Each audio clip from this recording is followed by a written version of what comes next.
नमस्कार, मैं Chandrabhan Prajapati, lecturer mechanical engineering, government polytechnic Bargarh Chitrakoot.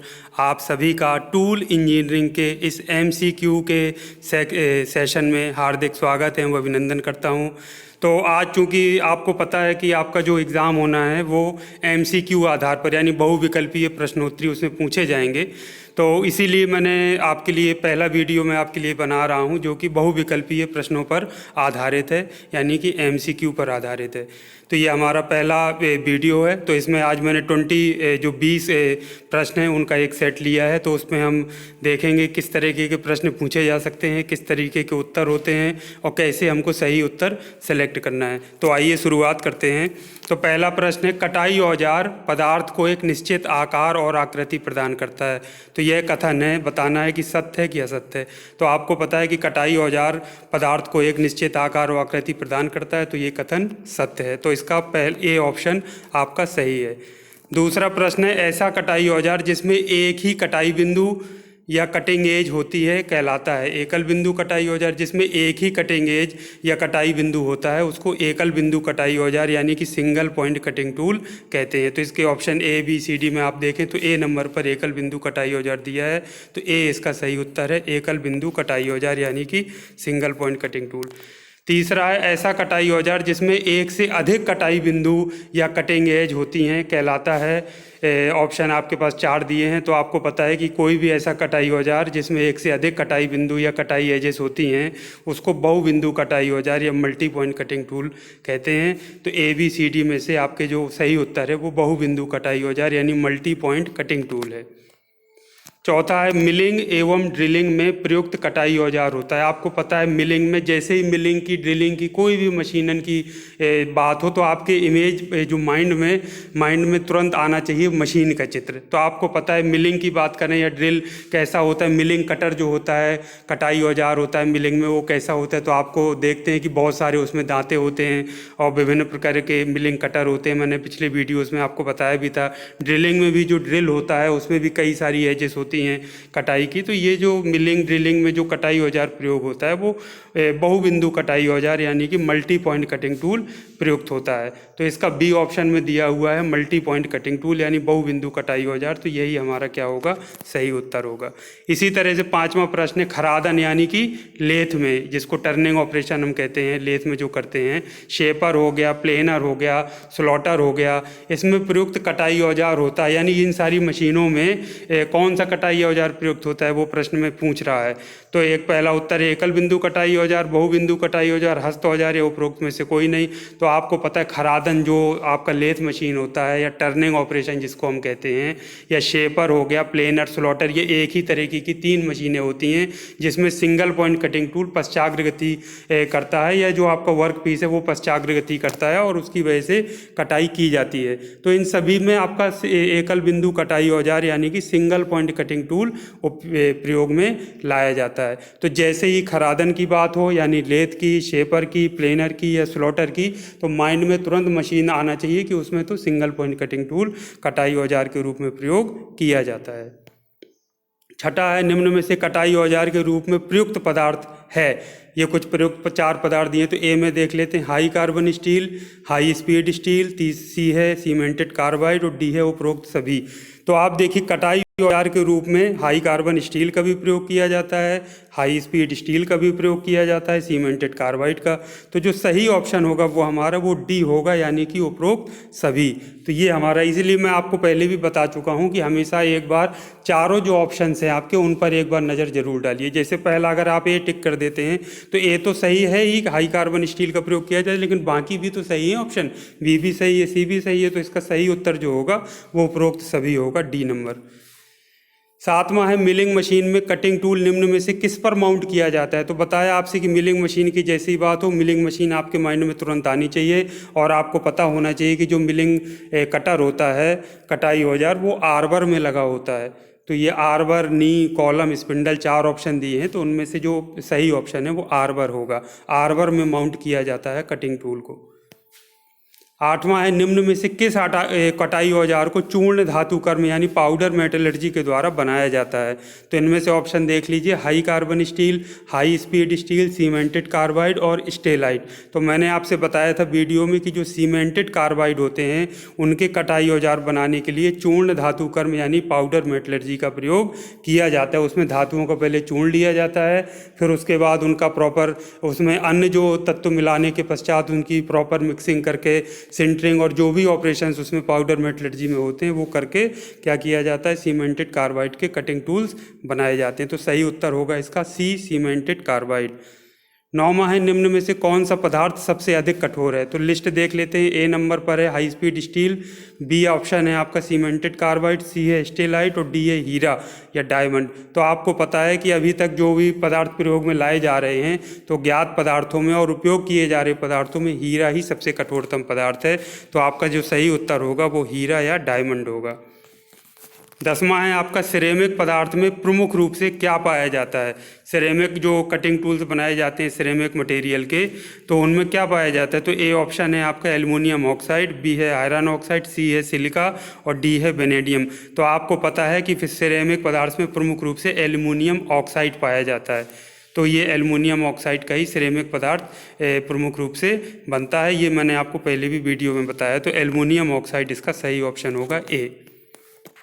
11वां निम्न में से कोबाल्ट आधारित मिश्र धातु है।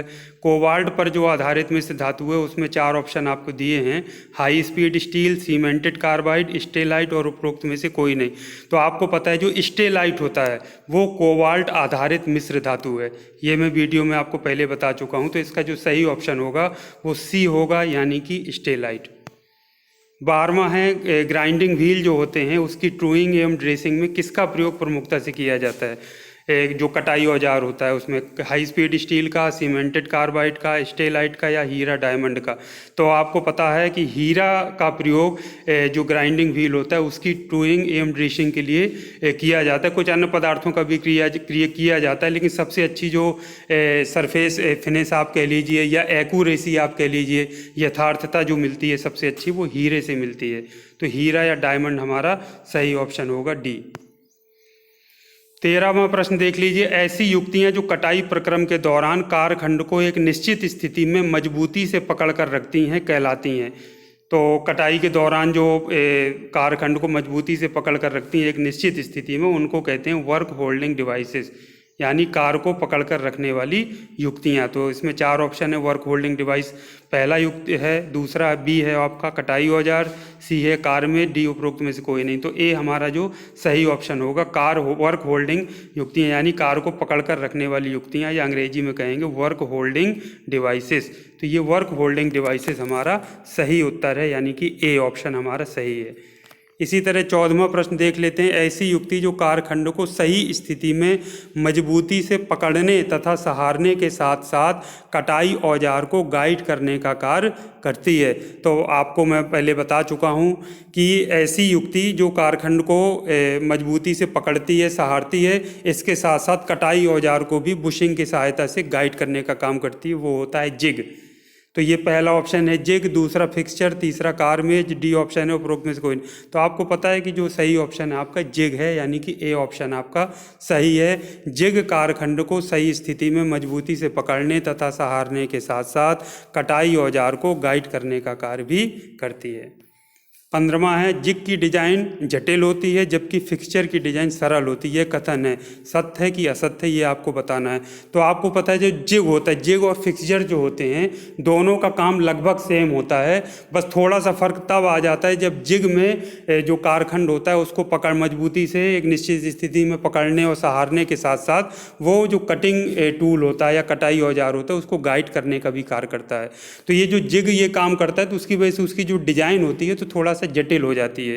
तो ये कथन हमारा क्या है, सत्य है। तो जिग की डिजाइन थोड़ा जटिल होती है, फिक्सचर की डिजाइन होती है वो सरल होती है। और 16वां प्रश्न, फिक्सचर हल्के होते हैं जिससे उनका स्थानांतरण आसानी से किया जा सकता है, जबकि जिग भारी होते हैं और उनको मशीन टेबल पर दृढ़ता से कस दिया जाता है। यह कथन है सत्य या असत्य। तो आपको पता है कि ये जो सेंटेंस लिखा हुआ है ये जस्ट उल्टा लिखा हुआ है। तो फिक्सचर हल्के नहीं होते हैं, फिक्सचर भारी होते हैं और उनको आसानी से स्थानांतरित नहीं किया जा सकता और उनको मशीन टेबल में कस दिया जाता है और वो निश्चित कारखंड को मजबूती से पकड़ने का काम करते हैं एक निश्चित स्थिति में। तो ये कथन आपका असत्य है, जस्ट उल्टा लिखा हुआ है। मतलब फिक्सचर के लिए जो बात लिखी होनी चाहिए वो जिग के लिए लिखी है और जिग के लिए जो बात लिखी होनी चाहिए वो फिक्सचर के लिए इन्होंने लिखा है। तो ये कथन क्या है? असत्य है। तो उसके बाद नेक्स्ट प्रश्न की बात हम कर लेते हैं। 17वां है, कटिंग टूल को गाइड करने के लिए निम्न में से बुशिंग का प्रयोग किस में किया जाता है? तो अभी अभी आपको बताया बुशिंग का प्रयोग जिग में किया जाता है। तो ए ऑप्शन फिक्सचर ये आपका गलत है, चक गलत है, सी आपका जो जिग है ये आपका ऑप्शन सही है। तो डी उपरोक्त में से कोई नहीं ऑप्शन भी हमारा सही नहीं है। तो सही ऑप्शन क्या होगा? सी यानी कि जिग। 18वां है, टूल का प्रयोग किया जाता है। टूल्स आर यूज्ड फॉर, पदार्थ को वांछित आकार देने के लिए। बी ऑप्शन है कारखंड को पकड़ने के लिए। सी है आकार देने के पश्चात मापने एवं जांचने के लिए। और डी है उपरोक्त सभी। तो आपको पता है इसमें टूल लिखा है, कटिंग टूल नहीं लिखा है, प्लीज़ आप कंफ्यूज मत होइएगा। तो टूल कई तरह के होते हैं, जैसे कटिंग टूल जो होता है वो पदार्थ को वांछित आकार देता है। जो आपके जिग एंड फिक्सचर होते हैं ये भी एक स्पेशल टूल होते हैं जो कारखंड को पकड़ने का काम करते हैं। और सी है कुछ ऐसे टूल्स भी आते हैं मेजरमेंट के लिए जो क्वालिटी मेजरमेंट को करते हैं, मापते हैं उनको आकार देने के पश्चात और उनकी जांच करते हैं। तो ये जो इसका सही तीनों ए बी सी सही हैं। तो जो इसका डी ऑप्शन है उपरोक्त सभी, तो ये आपका इस केस में सही ऑप्शन होगा क्योंकि टूल्स ये सारे काम करते हैं। ए भी आता है, बी ऑप्शन भी, सी भी। तो डी ऑप्शन जो उपरोक्त सभी का है वो आपका सही उत्तर होगा। प्रश्न संख्या 19 देख लेते हैं। जिस सतह से होकर चिप गुजरती है कहलाती है। तो आपने जो सिंगल पॉइंट कटिंग टूल की ज्योमेट्री अगर देखी हो तो ऊपर फेस होता है, तो जो चिप होती है कटने के बाद वहाँ से स्लिप होकर या फिसल कर नीचे गिरती है। तो इसमें option A B C D हम देख लेते हैं। फेस है, फ्लैंक है, शैंक है और हील है। तो फेस आपका सही ऑप्शन होगा। फेस से होकर के क्या होता है, चिप आपकी स्लाइड करती है, छीलन जो धातु की होती है वो स्लाइड करती है। 20वां प्रश्न है, ऐसे गुण जो वाह्य बल के प्रभाव में पदार्थ के व्यवहार को प्रदर्शित करते हैं कहलाते हैं।